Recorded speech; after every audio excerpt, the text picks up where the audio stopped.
Express watchers, listeners,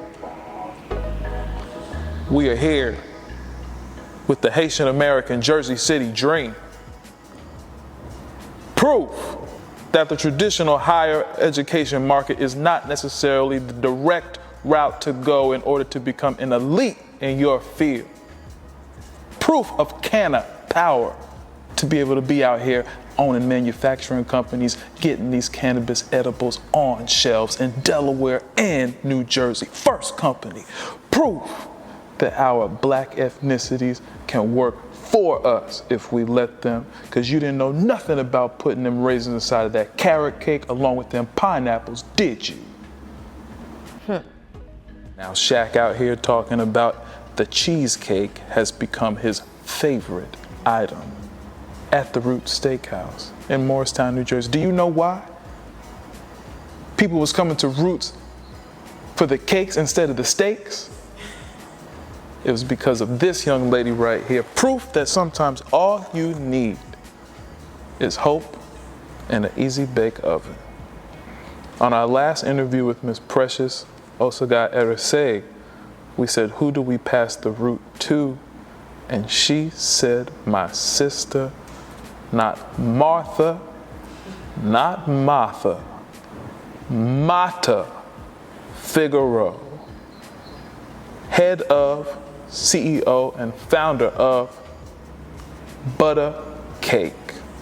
Matha, thank you so much for having us here today in this beautiful town of yours named Jersey City. How did you first encounter cannabis?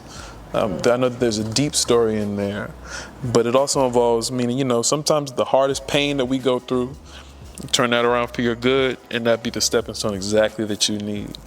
Correct. My journey with cannabis, my parents are from Haiti, so growing up, cannabis was not an option. Cannabis was something that we were supposed to be deterred from. Any substance, period, we were supposed to be deterred from. And as I got older in life, I became a pastry chef, and doing that kind of work, it took a real toll on my body. There were times where I was sleeping on the very banquette seats that people were just eating my treats on hours before, so that I could immediately wake up and get right back to the kitchen to produce for the next service. And so that kind of commitment and that kind of drive, unfortunately, put a toll on my body, and I suffered a couple of herniated discs, and I've got sciatica and a this and a that and a that and a that. And so. How many of them discs? At 3. Ooh.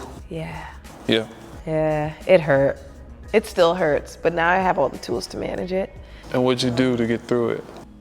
Yoga, cannabis, prayer, family support, PT, relearning how to move my bodies in ways that was like more constructive for the mechanics of how our joints work. And so education really is what brought me back.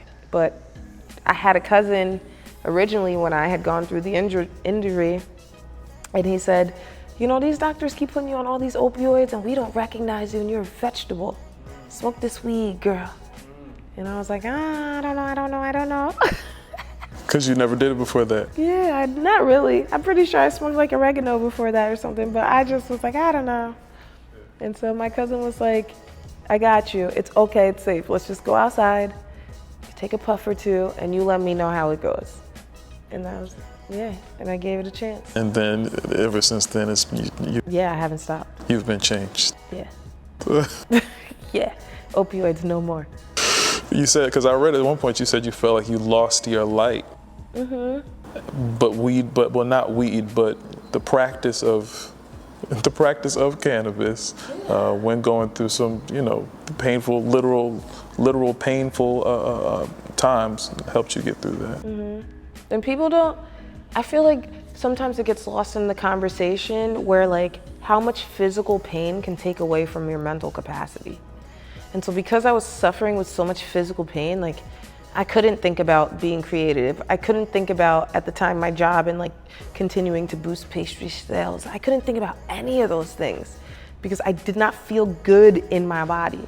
And so between the practice of yoga and doing all of the other physical efforts it took to get back into a place where my mechanics were working again, plus the benefit of cannabis, I'm never going back.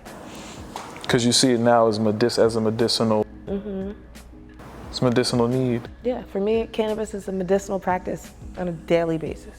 Well, okay, we've talked before this, so there's just some things that I know that I'm just excited to get into.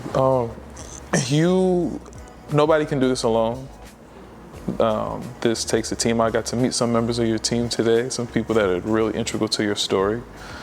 Specifically though, I just want to ask, what's the significance of family in your story? Family's everything. So, again, Haitian background. My parents are immigrants. I'm the only American born here. And so with all of that, it was really important to my parents that I went to college, got a degree, worked a 9 to 5, had an esteemed title and all those things. And I tried. I really gave my best foot forward, but it just was not for me. And with that, yeah, it just wasn't for me. And with that, I had to, go through the phases of communication and fear and all the things. And the school took the first step by sending a letter to my parents talking about they failed me out and I wasn't welcomed back. And then my mom was like, "What is this?" And I was like, Mom, I have a passion for something that these people in this higher education place are not telling me anything about. And she said, "Go get the piece of paper and go be the best of the best. And until you do that, I don't have anything to say to you." And that was enough motivation for me to go into culinary school and absolutely dominate it. And when I left culinary school, I went into all fine dining, and I just kept going up and up and up and up from there. And you always knew you wanted to go into fine dining? I just always knew I wanted to be the best. And I didn't want to be the best at fast food. I didn't want to be the best at pubs and bars. Yeah, I wanted to be the best at where people go with higher expectations, in which they know that if I go spend $1,000, I'm gonna get my money's worth. And food is where you found that. Okay, that's one part of the family. But so let's go, I guess we start in we're in 2011 now. Before 2011, you were working in Whole Foods. That's how was this after college? What drew you away from working at Whole Foods? So I worked in a bunch of different places in Whole Foods. My first one, I was in Union. And then after that, they transferred me over to Madison. And then after that, they transferred me to corporate, where I worked up in Edgewater for a little bit. No, Jersey. Yeah. You know her well. And then after that, they transferred me to Tribeca in New York City. Ooh, they trusted you. They really did. And it was awesome. I was in my 20s. I thought that this was amazing. It was the most money I ever made working, stuff like that. So I was really, really happy. And they were also happy with my performance and all those things. So it was beautiful. But I got to Tribeca and things changed. Because ultimately, New York City and New Jersey, two different things. I did what I needed to do in New York. We had a weather situation that happened. And for the first time in a remarkable time, the MTA and the path shut down. What year was this? I forget the year. Okay. We're gonna have to Google it for fact checking. And so I think it was 2013 or 14, one of those two. And so with that, the person that was above me said, "Well, you're just gonna have to sleep here tonight because we will be opening." And I said, "No, I need to get on the last train back to Jersey. I will not be stuck here on this little island with y'all. Ain't no way. Yeah, it's none of my business. I'm out of here." And I said, "If you really need me to be here, the very least you could do is put me up in a hotel." Okay, well, to no fault of anybody's, whatever, that didn't happen. So I quit and I never looked back.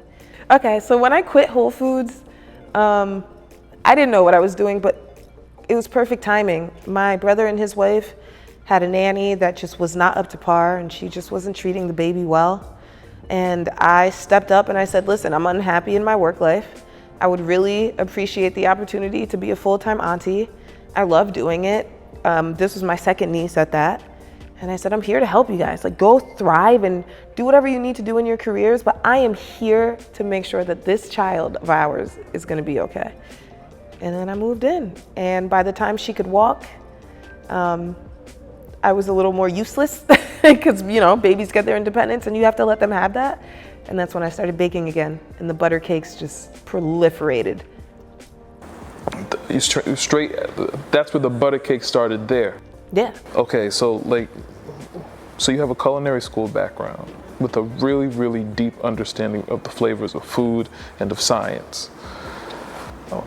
We talked about this earlier, but I think many great bakers, something about Jersey City, there's some really good bakers come out of here. Some comical ones do too. But I think a lot of great bakers' stories starts with an easy bake oven. That played a pivotal role. What was your experience like? And how does it connect to, your culinary school background? Yeah, when I was a little girl, in school at the time, we were learning about out of space and astronauts and what they had to do to go up there. And I was just starting to learn about ready to eat meals and things like that. So it was really, really cool. And I got an easy bake oven for my birthday. How old were you? I was 8 years old. Oh, that's a great impressionable age to start cooking. Oh yeah, and the two collided. Mind you, my mom doesn't know how to bake. I don't come from a family of bakers and women bake. It just was none of that. I got really, really lucky that in my life, a lot of opportunities and things just kept colliding that kept saying you need to just keep baking. And I love to do it. It fulfills me, it brings me purpose. There's nothing else I would do. And so the easy bake oven, where I am today, looking back now, 8-year-old me was a huge catalyst in my life. And so and how does that connect all the way to you going, you think that is the through line to taking you to culinary school? When you had to leave college, do you think there's something, even from back then with the easy bake oven, that directed you into?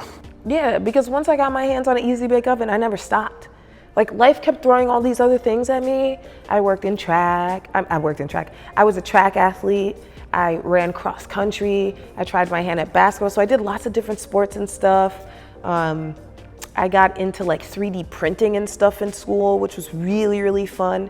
And so coming from Morris County, and especially being raised up at Morristown, they showed us everything under the sun. But I always found myself the most interested in food, in chemistry, in baking, in science.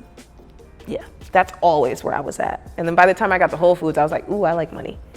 I wish more people consider food science, because that's what it is. I was thinking about the first thing I ever baked, or first thing I ever cooked, I cook. So I was wondering what my in food was, and it was eggs for me. What was yours? Cake. Yeah, cake. But I wish more people considered it science, because I sucked at science.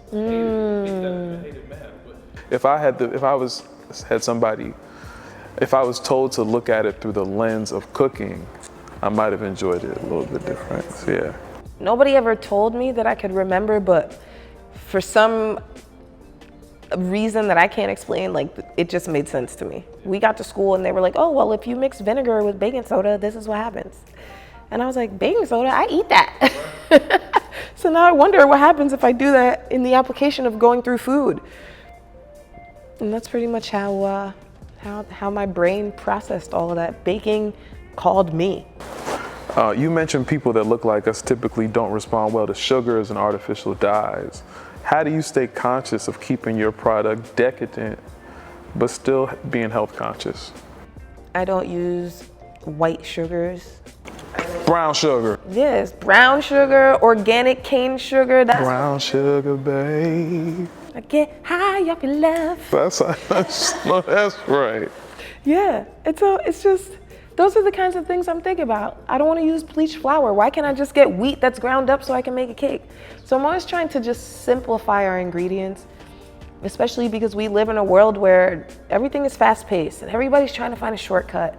And these huge companies are using genetics to modify our foods. And at the very least, let a brownie be what a brownie is supposed to be. A brownie. Yeah. Keep it brown. Mm-hmm. Keep the brownie brown. Yeah. So you were at a steakhouse. Yeah. In Morristown. A notable one. Called Roots. Okay. So I understand where the S comes from. Yes. I had to double check because I thought it was Ruth's. Because there is a Ruth's Chris Steakhouse in Morristown too. But I said, that's not what she said. I looked it up, it said Ruth's. I said, that looks even better. It is. It is. And you're at this steakhouse and you're cooking. And you said that they had their standard cakes. They had the carrot cake, the Jersey carrot cake, the red velvet. Please, let me get some of that cheesecake there. Mm-hmm. But you were hired as an exclusive pastry chef. Executive pastry chef. An executive pastry chef. The chef. Yeah. Like there was no dessert that was going out that didn't come past me first. You were born in what month? October. You may think of the bear, but she was born in the year of the snake. Hey! And you better remember it. And you turned their cakes on their heads. I did. What did you do to their carrot cake? I threw some pineapple in it. I know it sounds crazy. No, it doesn't. It sounds good.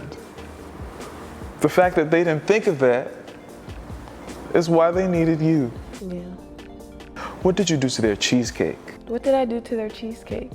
I just made it better. You know, that's one of the things I'm never ever gonna actually say out loud because it is a. Whatever it is, Shaquille O'Neal said that it was his favorite cheesecake in all of New Jersey. That's right. He bought every cheesecake that was in the case that day. I couldn't believe it. He just came in and balled out on your cheesecake? Yeah. He was there for some little dinner or whatever, and for dessert he had a slice of cheesecake. And then the day or a couple days later he came back and he said, yo, I need every cheesecake y'all got up in here. Right place, right time. With the right skills, they picked the right one that day. Shaq, if you're watching this, I'll make you another one. Shit, ButACake, Shaq. You know he would be down to do like just a certain strain or line of cake for him. Shaq, you know you about this stuff. We could actually do a Shaq infused cheesecake. That'd be fire. Shaq. Yeah, literally just call it Shaq. You already know how the product tastes. This is a layup. Mm-hmm. It's the big dog of the cheesecake. You be endorsing the gent. Oh, let me not get into his endorsement. But listen, so you did this, but then you had an idea specifically for their butter cake. Yeah. What happened? The butter cake was good, don't get me wrong. It was absolutely delicious, but I just found it to be too traditional. We, as people that are from New Jersey, are just like incredibly diverse. And so I felt like the butter cake needed to match that. I felt like a traditional St. Louis ooey gooey wasn't gonna do it for somebody in Jersey. I felt like a traditional dry, crusty, flaky version that comes from the South just wasn't gonna do it for somebody in New Jersey. And so with just understanding like our demographics and our people and our landscape and just how wonderful this state is, I felt like the cake needed to match that. And so Stand up, Jersey. yeah, stand up Jersey. And so the butter cake is perfectly buttery, perfectly moist. I wouldn't categorize it as ooey gooey because when you be on this turnpike in this Garden State Parkway, it's a lot of crevices, and I tried to incorporate that in the cake as well as air pockets. And it's flaky and crusty with sugar on top, you know, sweet but rough, just like how we are in this state. You know, we're all go-getters. We are fighting for our lives, but we're doing it well. There's a reason why this is one of the best states in the country to live in. And so with all of that, I put it into the butter cake. And it was so well received that even when I left the steakhouse and I took my recipe with me, here we are. They said that after you did that it was like an angel food cake and a pound cake. Had a baby. Mm-hmm. Now that's a cake right there. It is. How do you shape your flavor profiles of the pastries with the added profiles of cannabis? So usually in those scenarios, I'll go to the cannabis first. Because in cannabis, it's all kind of different strains. It's like picking fruit. You get apples, you get oranges, you get bananas. It's the same thing with the plant. It grows in so many different ways and so many different varietals that you have to meet it. You have to greet it. You have to understand it. You have to get to know it. And then once I get to do that with the plant, that's how I figure out now what kind of baked good will complement this plant. What kind of baked good would make this plant stand out and shine and not take away from its attributes and what it can do for helping people if that's what they're looking to consume it for. So that's where I get that inspiration from. How do the different terpenes shape your flavors? Oh, I mean, the reason why we picked to do lemon sorbet versus raspberry sorbet, that's what the terps are all about. If I want something way more tart, I'm going with the lemon. If I want something way more sweet, I'm going with the raspberry because I can add sugar to that without messing with the acidity. And so from like a culinary perspective, that's how I look at the plant, and that's how I look at cultivating my edibles. Are you willing to say, not in your whole collection, are you willing to say if there's any specific terpene that works well as a certain flavor? Or is that too much of the sausage, it's giving up too much of the way the sausage is being made? No, that's not, no, I could give all the sauce about that because there's so many terps out there, we haven't even figured them all out. So I'm still learning every day. What are some that you use? I love pinene. Pinene is a great terp to work with. It's super universal. It's got like that peppery flavor to it. And so when I am able to use that with cannabis, especially with a sweet treat, it adds another element of savory that most people don't realize that they're consuming because it looks like a brownie, and so what's in front of your face is blinding you, but what you're actually consuming and why you keep wanting to come back to this is part of the reason why I choose some of my terps. Piney. It's a nice one. Very relaxing. In a traditionally unhealthy market, why is it important for you not to compromise by using unhealthy ingredients? The reason why I'm not willing to uncompromise on the ingredients we use is because while we are in a highly regulated industry, federally, we are not. And so I'm speaking for the state of New Jersey when I speak to this. Technically, I don't have to go to the health department and abide by anything.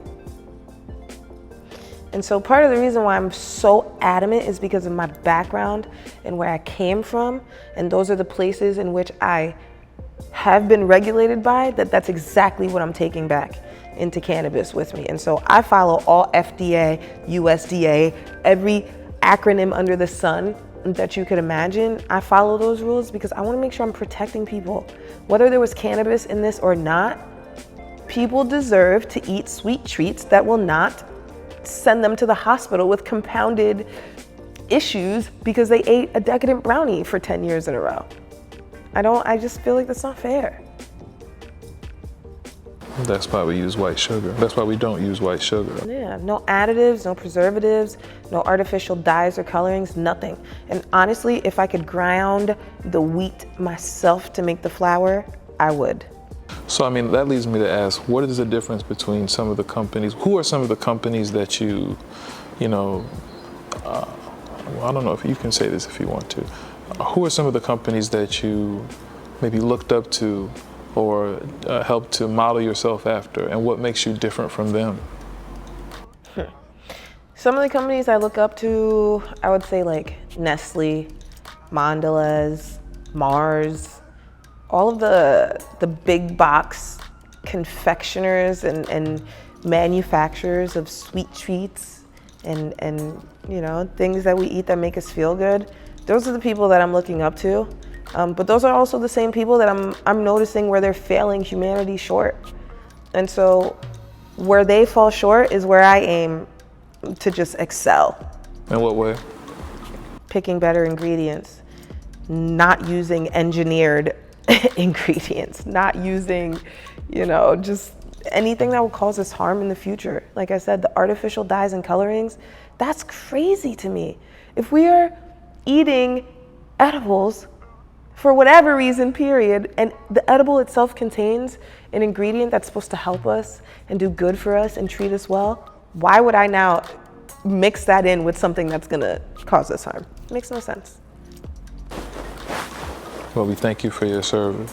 Of course. Especially Big Mama from Soul Food. She could have used some of them ButACakes instead of getting together every week eating all that damn shit. Excuse me.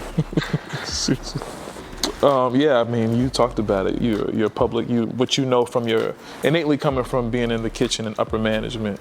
You mentioned that you have a 48-hour window after somebody eats from your kitchen to make sure that they're, if they come back with a complaint. Is that how that works? Basically, that's how we treat every good that comes out of our factory. Every time we send out anything for 48 hours, I need to make sure I'm on alert so that if anybody contacts me for whatever reason regarding the products, that we can remedy it ASAP. But once 48 hours passes, we're Gucci. This is not a sign for all y'all start calling back 2 days later after you get your products all right? Don't call me after 48 hours unless something's really wrong, because I'm gonna ask you for your doctor note. And I'm gonna call your doctor too. Don't try it. Are you required to have, like we said, so you're not necessarily required to have any inspections? No, I just get inspected by the actual state, which is regulated by the Cannabis Commission. So that's who inspects you. Do you see the future of cannabis infused foods going down the same or similar path as the restaurant industry? No. Why not? I think for New Jersey, for instance, we're the pharma capital of the world, and we are not introducing pharma into anything besides a pharmacy. And so that's how I feel about the cannabis industry here. I don't imagine that they are looking to introduce cannabis into other sectors of our lifestyles outside of the dispensary. And with that, manufacturers like myself need to be mindful in creating products that allow consumers to then use their products in other sectors if that's what they want to do within the law. So you took all your recipes with you when you left Roots Steakhouse, and you enhanced their carrot cake, the pineapple. You threw some pineapples and some raisins in there. That's what I'm saying. People don't be knowing what to do with raisins sometimes. Throw it in the carrot cake. They get so juicy. They be putting them in potato salad and ambrosia chicken salad. Oh please, nah, that's not what raisins are for. Not for that. I love them out of the box. I do love a natural, just, without anything, just some raisin. But putting them in cake is definitely ethnically unique to you and to several people like you. And those are things that really work. Those are the kinds of things that work in our favor. It was great to meet Yasmin today. 1/3 of the trio. 1/3 of the trio. I know that anonymity played a big role in the forming of ButACake. I don't know, we'll see how we get to it. Maybe I want to ask you to say, but we'll see. What's the significance of April 20th, 2016 for you? Wow, okay. So like I said, I started ButACake in 2015, and then we became an edibles company in 2016. And in that year, I had made so much money that I was like, okay, this is not just some little hobby anymore. I could do this as a business for real. And so the significance of that date is when I actually registered ButACake as an LLC and an official business in the state of New Jersey. And it was that moment in which I was like, I'm going to take this serious. I'm going to do it for real. Intentionally on April 20th or not? No, it just worked out that way. I had time. It just happened like that. Like I said. I think I was like squeezing to get it done before my mom's birthday. Her birthday's on the 23rd. Like I said, it was your destiny, child. Say my name, say my name.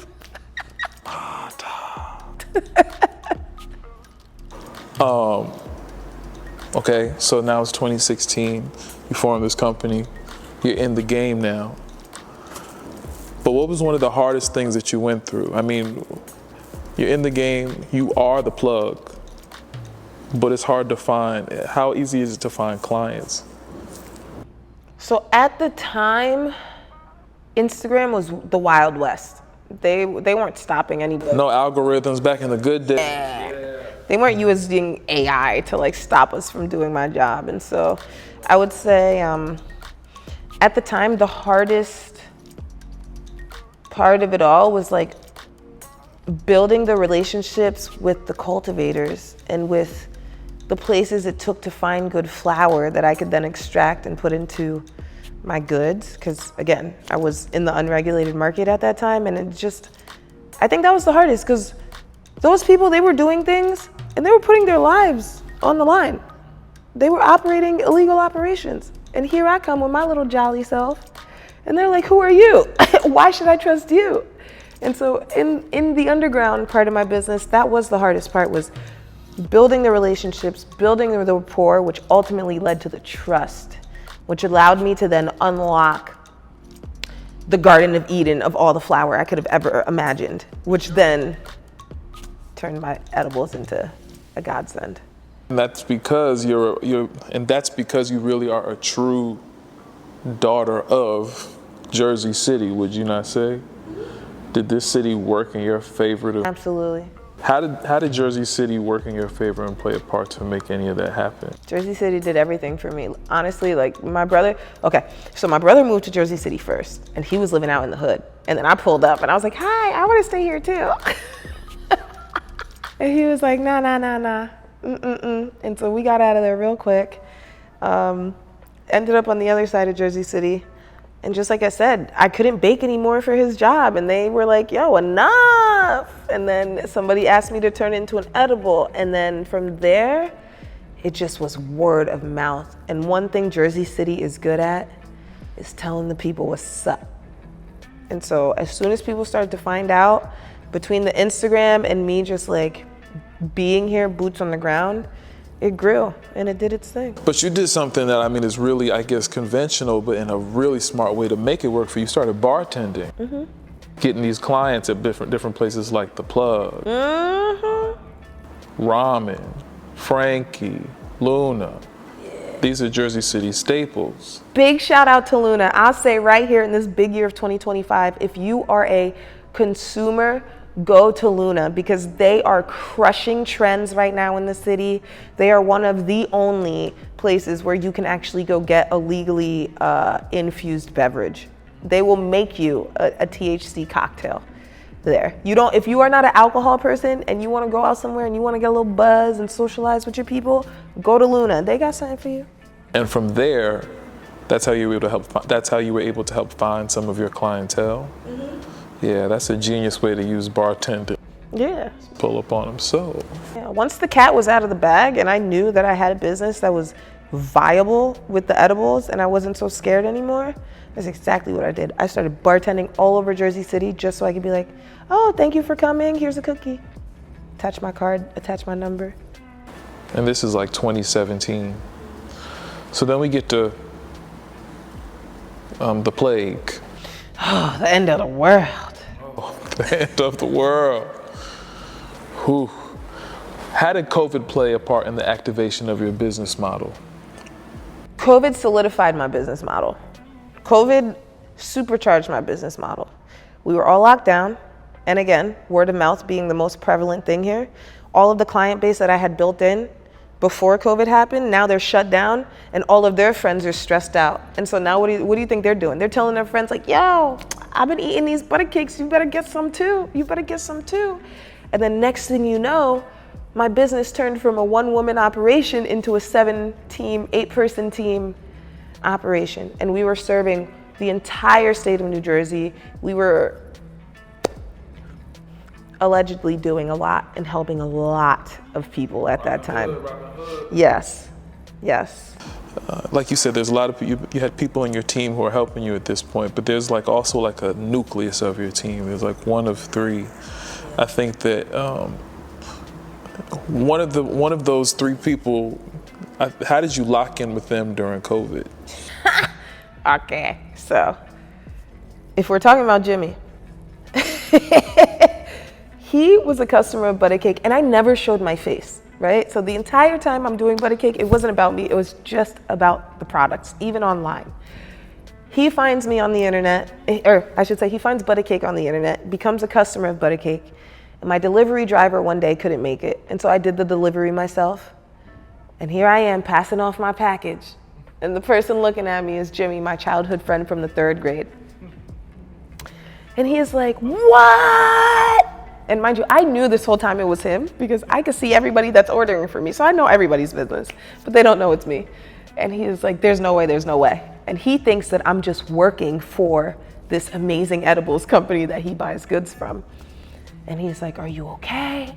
Like, do you need money? You need a job? How can I help you? Like, what are you doing riding your bicycle, delivering edibles for some company? Like, what is happening? And long story short, I told him it was mine. I showed him my books and he was like, let's go legal. How did you know when it was time to turn your skills into a for-profit business? I knew it was time after Jimmy spent like 7 months trying to convince me to do it. Yeah. How did you convince him to buy into the power of the brand? I didn't need to convince him to buy into the power of the brand because he was already a consumer. Yeah. One of my first angel investors, she was already a consumer. My second angel investor, he was already a consumer. So these were people that got to experience ButACake for what it was before they even knew who Matha was.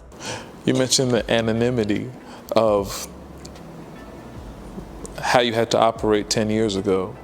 What are some of the differences 10 years ago between then and now?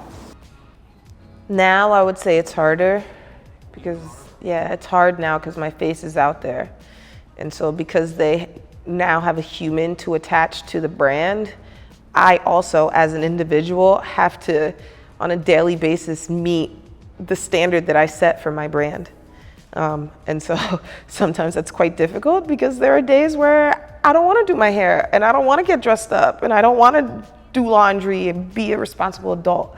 But because I've built a brand that has really set the standard so high for quality, I now am motivated on a daily basis to become a person that hopefully one day could match the standard that ButACake has put out there. You matching.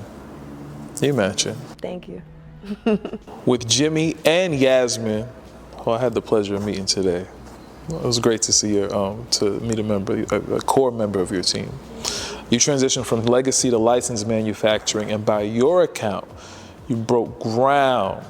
It's the account. Broke ground for Black women in Delaware and New Jersey through Can Empowerment.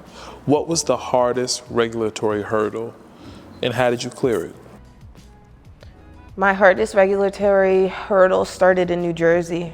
And so when Jimmy, Yaz, and I finally came to the conclusion that we were going to take ButACake to the legal market, because ButACake had been operating in the non-regulated market for so long, we needed to create a bubble to protect ourselves, just in case, because we didn't know what we were actually getting ourselves into.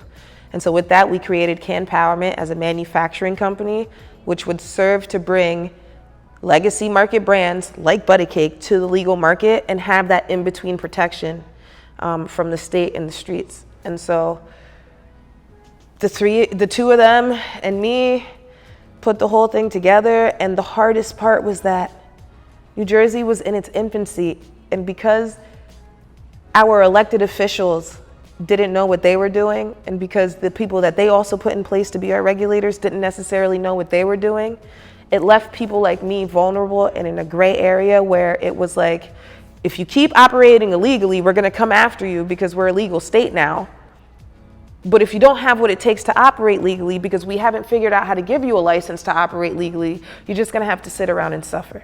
And I didn't have that option because I had been not working in any sort of corporate anything in so long that I couldn't make a resume to go work for somebody without them saying, well, what were you doing for the last 10 years that you deem yourself qualified to come work for me?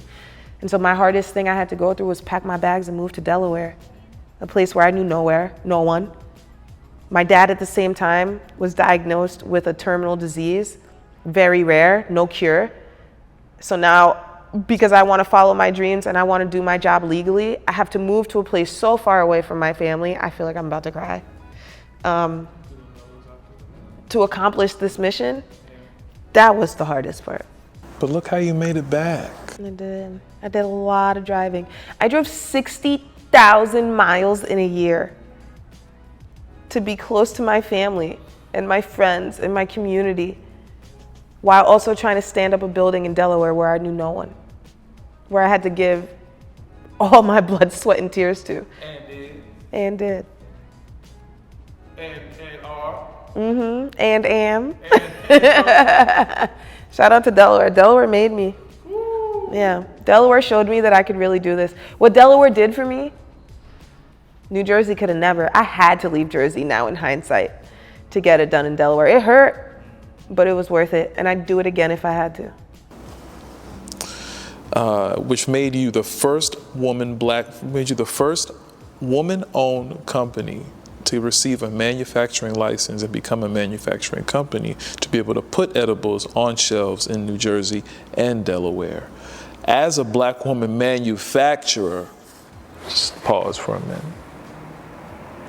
As a black woman manufacturer, just want to make sure we got that. Everybody just took a moment for that. Okay, let that sink in. With products on shelves in both New Jersey and Delaware, are there any impediments that you still face? And what concrete buyer practice or policy changes would most help the next black woman manufacturer get placement? I think most of the impediments that are faced just come from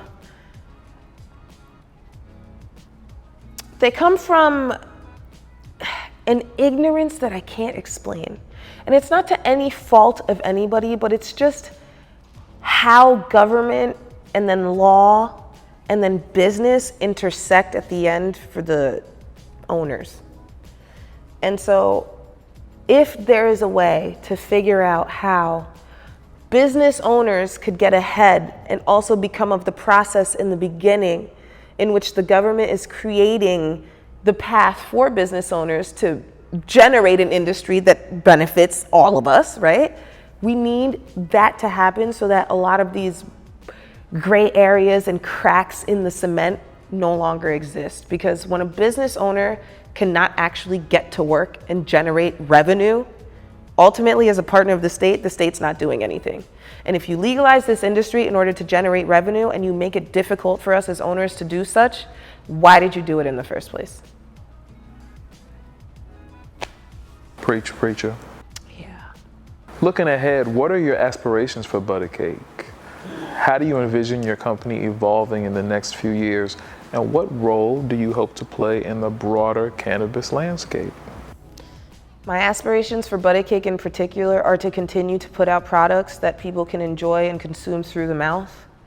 We all know that while the plant, yes, it's great, it's beautiful, and it's amazing, lighting anything on fire and consuming it through your lungs is going to cause damage, period, the end. And why are you saying the things we don't want to hear? I gotta tell y'all the truth. Say it again. Okay, I'm not telling y'all to stop, but I'm just saying my company, my mission, our values as people that also support this business is to just give people an alternative that in the long run would cause less harm. That's all we want to do. But even bigger than that, my aspirations are for Canpowerment to get open and to be able to empower brands just like ButACake to get off of these legacy streets and into these legal shelves. Today, in this moment, if you can get your hands on our last batch of chocolate chunk and oatmeal raisin cookies, please do it. Show support to these dispensaries, purchase the products. I would say this upcoming baking season, this upcoming fall, you could look forward to different types of flavors of cookies. So that'll be exciting. And I'm just really looking forward to relaunching as a fully independent company in New Jersey. As Canpowerment, who creates ButACake branded products, you can look forward to us bringing beverages to market. That is very, very exciting. And so I just think in 2026, I have a lot to offer, and I hope that you guys all come and partake with me.